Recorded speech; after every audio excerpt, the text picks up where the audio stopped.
Good afternoon, everyone. I'm Samdarsh Nair. I understand we are approaching lunchtime, so I don't want to stand between lunch and you guys, so I'll be very quick.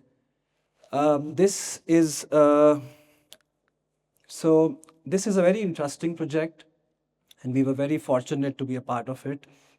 This is the corporate headquarters for Ministry of New and Renewable Energy. This is a ministry at the central government.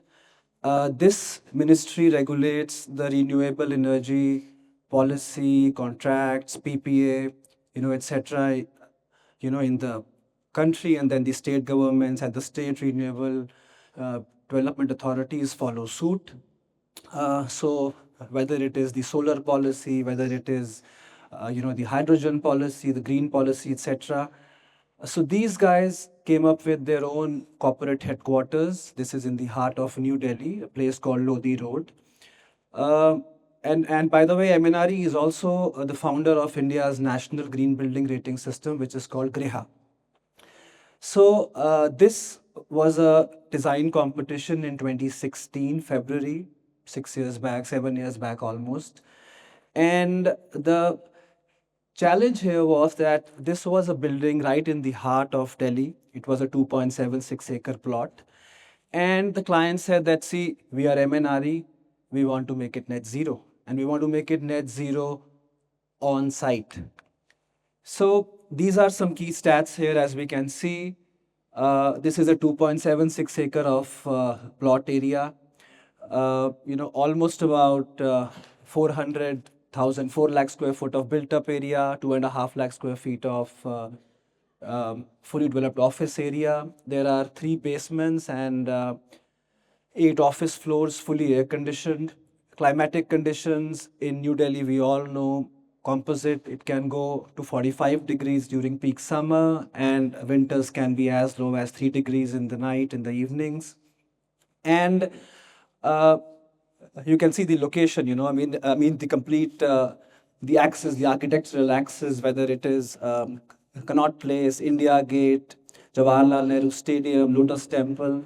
So it is in that architectural axis wherein the look and feel, the profile of the building, as per also the Delhi Urban Arts Commission guidelines. So all of those things we were supposed to follow.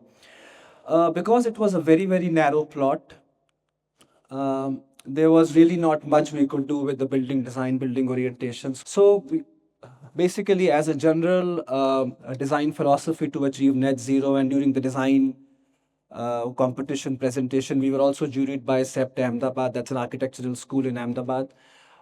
So we started, the first step was to optimize the building design to reduce the demand of energy. Second step was to select the optimal building MEP systems. The outcome would be a reduced energy load, and then finally we meet that reduced energy demand by use of alternate form of energy. So this is the building site. As you would see, at the first image there, very narrow L-shaped plot. What you see in the red color is the main road, and then we have the service road. So there is not much we could do with the building orientation. We were blessed with an east-west longer facades. We couldn't do much. So the ideal, we all know sustainability, north-south is what we prefer, but we were blessed with an east-west. So we split the building into the north and the south quarter. The south quarter we slightly tilted to allow more morning sun, the eastern sun. And then we planned all the services, the staircases, the AHU rooms, the lift lobbies, the lifts, they were all pushed to the western facade, as you can see in the image below. The front side, which is the eastern side, the northern side, was the complete office block. Then came the renewable energy part. You can see in the last image there, we had a wraparound roof. So the biggest problem statement of this site was that, unlike we have larger campuses, 10 acres, 15 acres, 20 acres, where we can play with building orientation, we can play with self-shading of buildings, we can put a solar farm at some place. Here, we had to first see what is the maximum renewable energy of the potential of the site from the roof, and then design the building in a fashion that the maximum energy consumption cannot go beyond what that renewable energy production is happening. So we were able to, almost install 1.3 megawatt, 1300 kilowatt of rooftop solar. And then, I will basically explain you further the way we were able to bring down the energy consumption.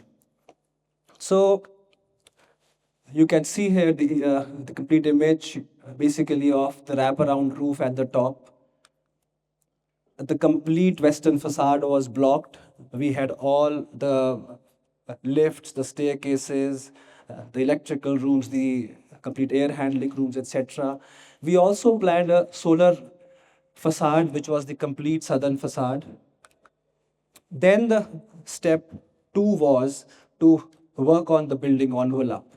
So in February 2016, we designed a wall with a U value of 0.1 watt per meter square Kelvin. We went with a roof U value of 0.1. We also went with very superior fenestration U value and the radiation VLT, etc.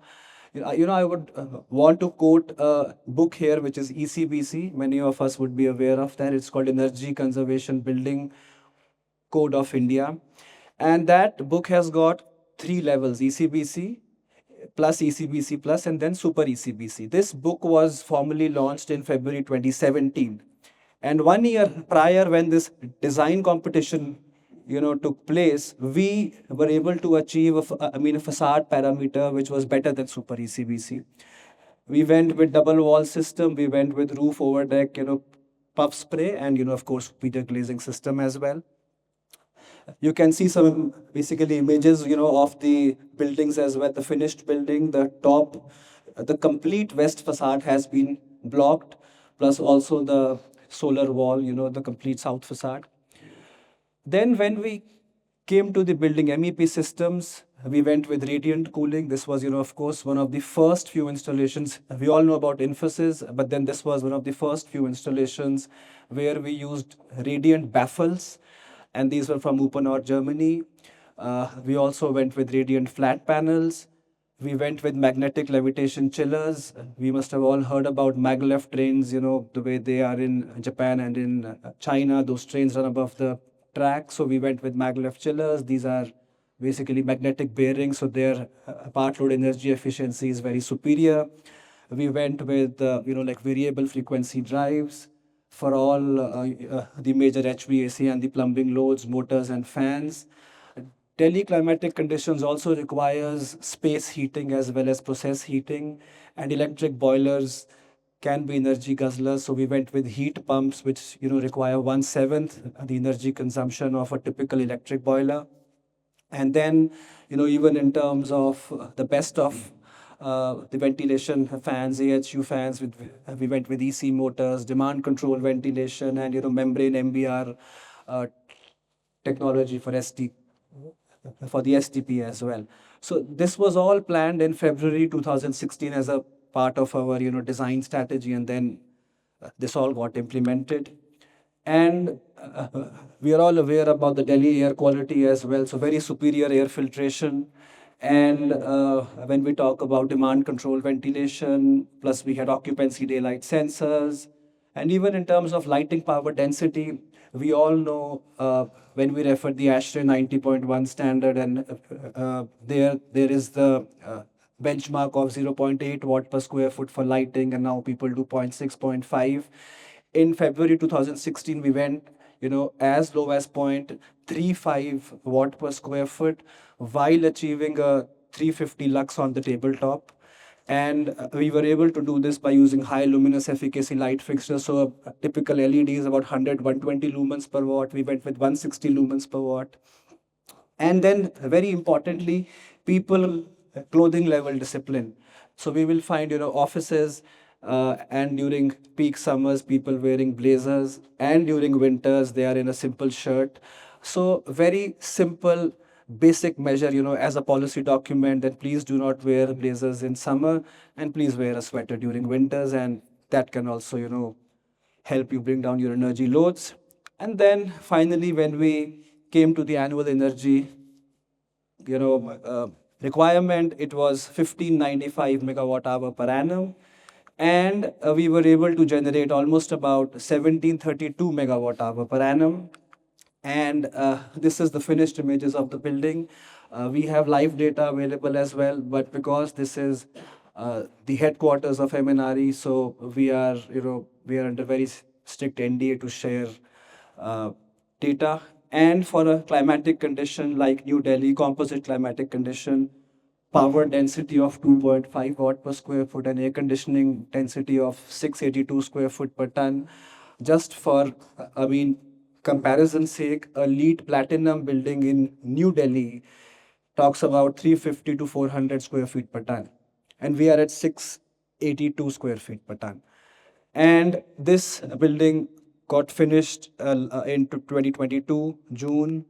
We were also awarded the second best prize, for electromechanical services. So we did the complete EMN plus the net zero design for them. So this is like a very basically award-winning underrated building. There's also a Griha 5-star LEED Platinum as well. And this is the case study, which I wanted to put across. Further, we are also working very closely with Global Network for Zero. Rather, I have my colleague here as well, Siddharth from Concept Concilio. So they are a Mumbai-based firm. So we are also trying to get their office basically completely assessed and net zero plan to be made. So they are also here. So Concilio's office. Then we have a few other projects which we are lined up with GNFZ. So we look forward for a great collaborative future with them. Thank you very much.